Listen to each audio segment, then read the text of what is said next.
Very so there. Senator and Teniso in Luigi, Neniso in Aujavi, Doneso in Galilinga, Sayavi, Nani Chauneso, Ovi, Seneso, Devi. How we know?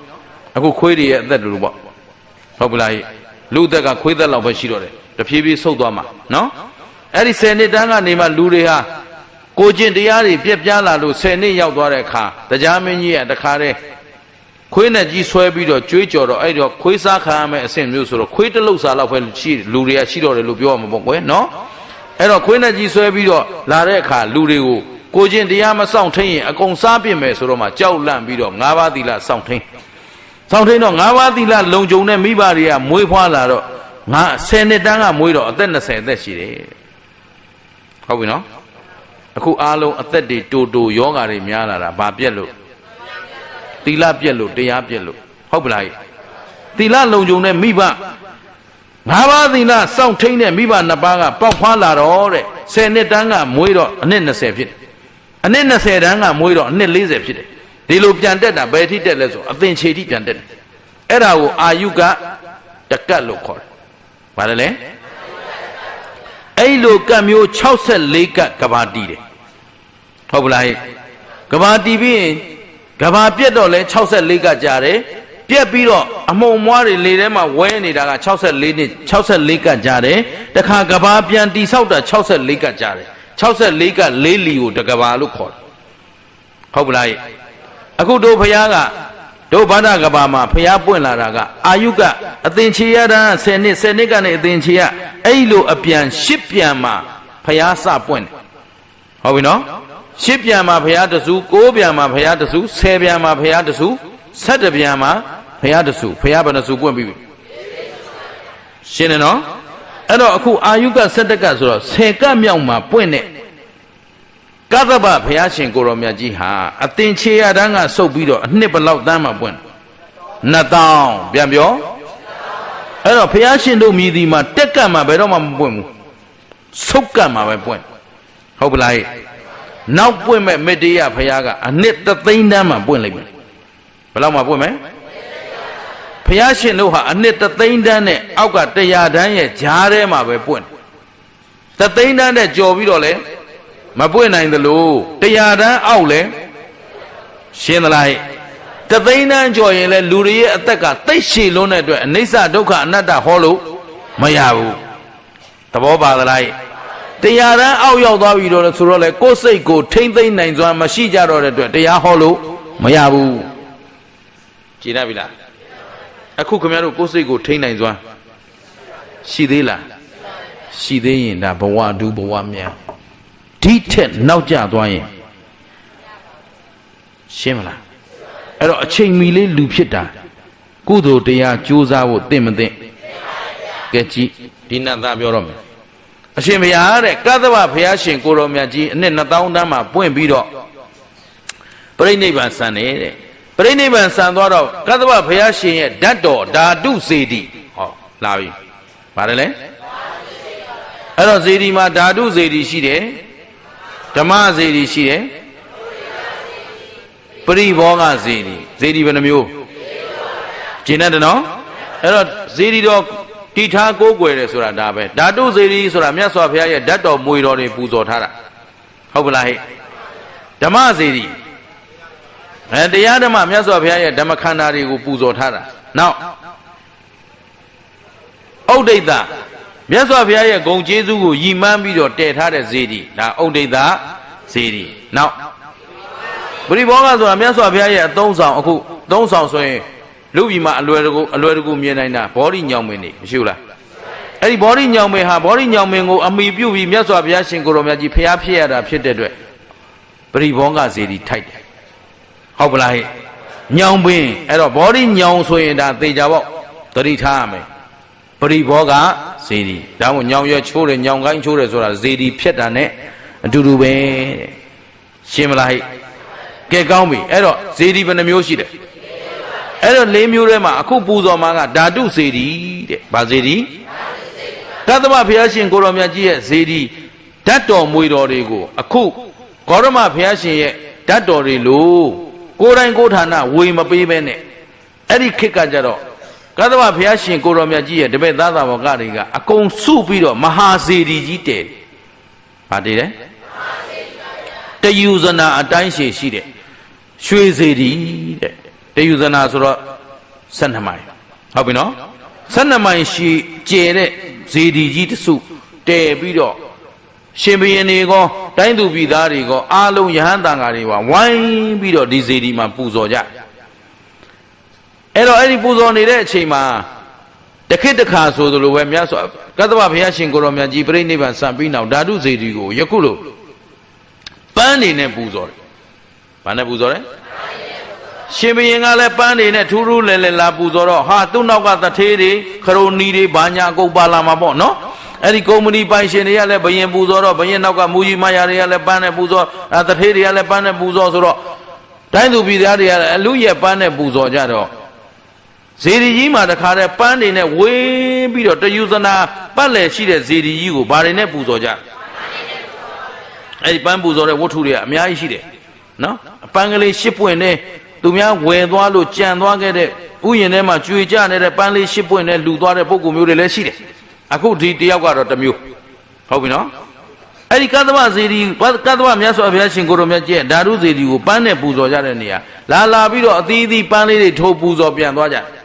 အဲ့တော့ဒီတကာကကြတော့ပန်းမပူဇော်နိုင်ဘူး तू ကဇေဒီတော်မြတ်ကြီးကိုလာကြော်ရင်းနဲ့ तू ကဗာမြင်လဲဆိုတော့ပန်းပူဇော်သွားတဲ့လူတွေကကြုံတဲ့နေရာမှာကြုံသလိုချပြီးပူဇော်သွားတော့အားလုံးဖယိုဖယဲနဲ့ဟုတ်ပြီနော်ဒီဖွဲ့ကလည်း तू ကြုံတဲ့နေရာတင်သွားတယ်နောက်တစ်ဖွဲ့ကလည်း तू ကြုံတဲ့နေရာတင်သွားတယ်အဲ့ဒီသူတော်မားတွေလှူသွားတဲ့ပန်းတွေကို तू ကပြန်စုစည်းပြီးတော့စနစ်တကျ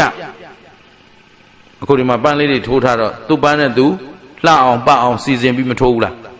အဲ့ဒီပုံစံမျိုးပဲတခါလဲစီစဉ်ပြီးတော့ဇေဒီရင်ပြင်နဲ့ဇေဒီတော်နဲ့လိုက်ဖက်ညီအောင်ပန်းလေးတွေကိုနေ့စဉ်ပြုပြင်ပြီးအလှလုပ်တယ်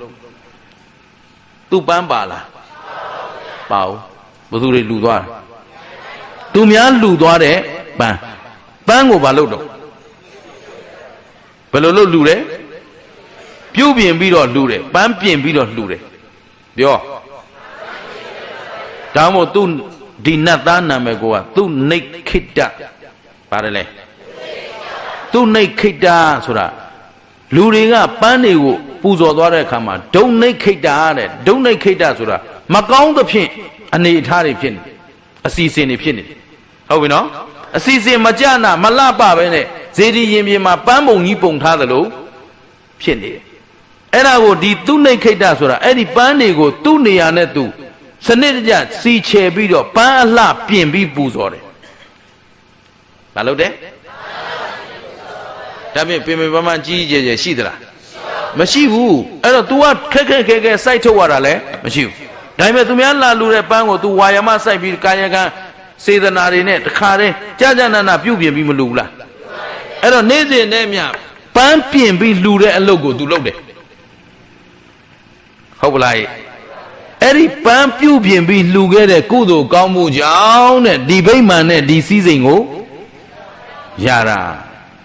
ဒါဖြင့်သူ့လူကကြီးကျယ်ပတ်စံတွေကုန်လားဝတ္ထုကြီးကျယ်ရောရှာရသလားသဘောပါလဲနော်ဇေဒီရင်ပြင်ပေါ်မှာအမိုက်ကလေးတစ်ခုကြကောက်ပြီးပြစ်လိုက်တာနဲ့ကုသိုလ်ကုသိုလ်ရသလိုပြန်လဲစဉ်းစားအောင်ဇေဒီဖျားလဲလာဖူးသေးတယ်တခါလဲနေကြကြီးရချတော့ဟမ်တွေ့တဲ့အမိုက်ပြစ်သွားကုသိုလ်လားအကုသိုလ်လားတခြားနေရာနဲ့မတူဘူးနော်လမ်းမအမိုက်ပြစ်တယ်နဲ့ဟိုစီကန်းရှိတဲ့နိုင်ငံတွေကြတော့လမ်းမမှာအမိုက်ပြစ်ရင်ကိုအပြစ်ဖြစ်တယ်ဟုတ်ပလားဟဲ့အခုဒီမှာဇေဒီရင်ပြင်ပေါ်မှာသွားတဲ့ချိန်အဲ့လိုအမှုမဲ့အမှတ်မဲ့လောက်ကြမယ်ဆိုကုသိုလ်ဖြစ်မလားအကုသိုလ်ဖြစ်မလားအကုသိုလ်လေးအနှဲငယ်ပဲဆိုပြီးပေါ့စားလို့လည်းမရဘူးသဘောပါသလားဟဲ့အဲ့လိုဇေဒီရင်ပြင်ပေါ်မှာအမိုက်ပြစ်ခဲ့တဲ့ချွဲတွေနှက်တွေထွေးခဲ့တဲ့အပြစ်ကြောင့်လူနူဘဝတွေရောက်ကြတဲ့ပုံကိုယ်တွေရောမရှိဘူးလားအခုဒီမှာဒီနတ်သားသူနိခိတနတ်သားကတော့ဘာလုပ်ခဲ့တာသူများလှူခဲ့တဲ့ပန်းတွေကိုတင့်တယ်အောင်ပြုပြင်ပြီးလှူခဲ့တာအဲ့ဒီကုသိုလ်လေးနဲ့အခုရထားတဲ့ဗိမာန်ဘယ်လောက်လဲ12ယူဇနာဘယ်လောက်ကျဲတယ်12ယူဇနာကျဲတဲ့ဗိမာန်ကြီးမှာနောက်ကအချမ်းရံပြတ်သက်900မရှိဘူးလား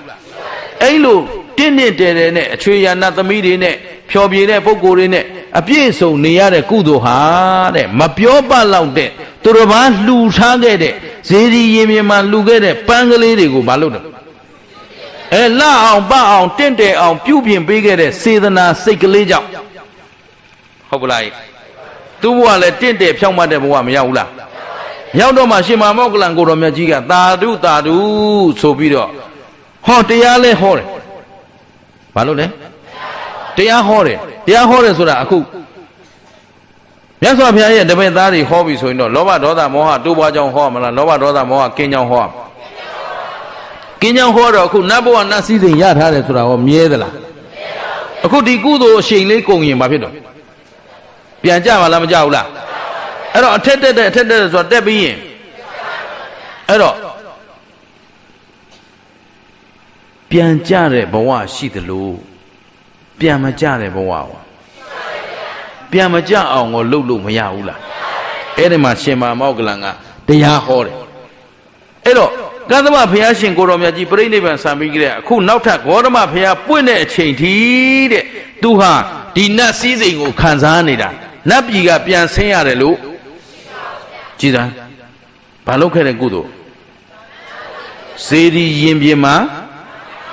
အခုလိုဇေဒီတစ်လုံးလုံးပြင်တာမဟုတ်သေးဘူးနော်ဘာလေးတွေလောက်တာတော့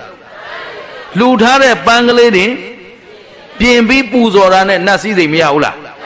ရတော့အဲ့ဒီစည်းစိမ်တွေကိုတရားဟောတဲ့ခါကျတော့စည်းစိမ်ဥစ္စာဆိုတာမြဲတဲ့တရားလားမမြဲတဲ့တရားလားဟုတ်ပြီနော်ခန္ဓာရောမြဲလားခုနတ်ဘဝနတ်ခန္ဓာကြီးရောလူဘဝလူခန္ဓာရောဘယ်ခန္ဓာကြီးဖြစ်ပြီးရင်ဘာသစ္စာတော့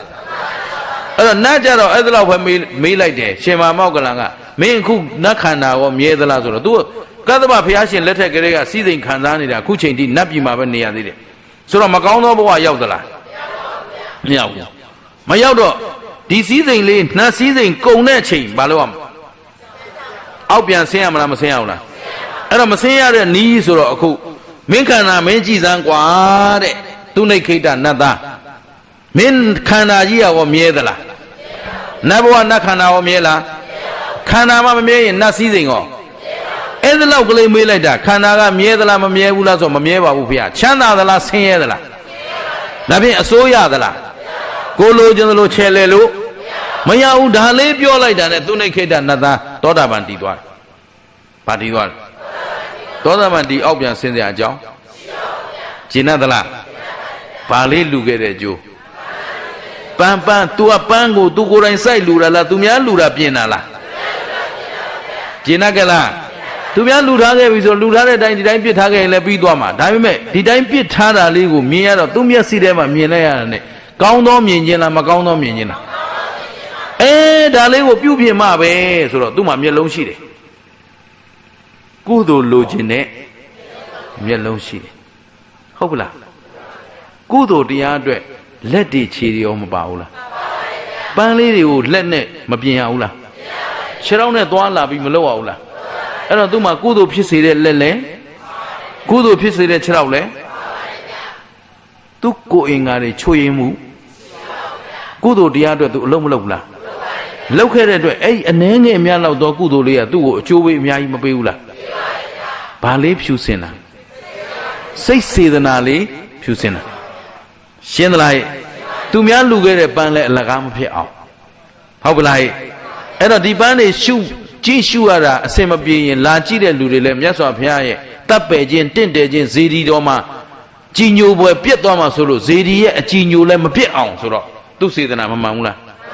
မှန်တော့သူ့ပေါ်မှာကြည့်ရှင်မာမောကလန်ကိုတော်မြတ်ကြီးကလည်းလိုချင်းချင်းပဲတရားဟောတယ်သူကလည်းလိုချင်းချင်းဇေဒီရင်မြင်ကိုမပြင်ခဲ့ဘူးလားတူသောအကျိုးပြီးတော့တရားဟောတော့သစ္စာတရားနာကတော့ကျွတ်တန်အဲ့တော့ဒီဒါနအရင်ခံပြီးတော့ပဲသူနိဗ္ဗာန်မဲ့ဖို့မရဘူးလားအဲ့ဒါဖြင့်ခင်ဗျားတို့လည်းကိုယ့်လက်ကိုယ့်ခြေနဲ့ဒါနကောင်းမှုတွေလုပ်လို့ရမရကျင်တတ်တယ်နော်အဲ့တော့အခုဒီဘဝကလေးကိုကုသိုလ်အတွက်ဒီမျက်လုံးကိုရောသုံးလို့ရမရနားကိုရောနှာခေါင်းကိုရောလေကိုရောစိတ်ကိုရောအသုံးချမှအသုံးကြမှအသုံးကြသလောက်ပဲ တန်ဖိုးရှိမှာအဲ့တော့အခုခင်ဗျားတို့ဘယ်ရောက်အောင်သုံးမလို့နောက်ဘဝလူဖြစ်ယုံနဲ့ကျေနပ်ပြီလားနတ်ဖြစ်ယုံလူဖြစ်ယုံနဲ့ကျေနပ်နေတော့လူဘဝရောမြဲလားနတ်ဖြစ်ယုံနဲ့ကျေနပ်တော့နတ်စည်းစိမ်ရောမြဲလား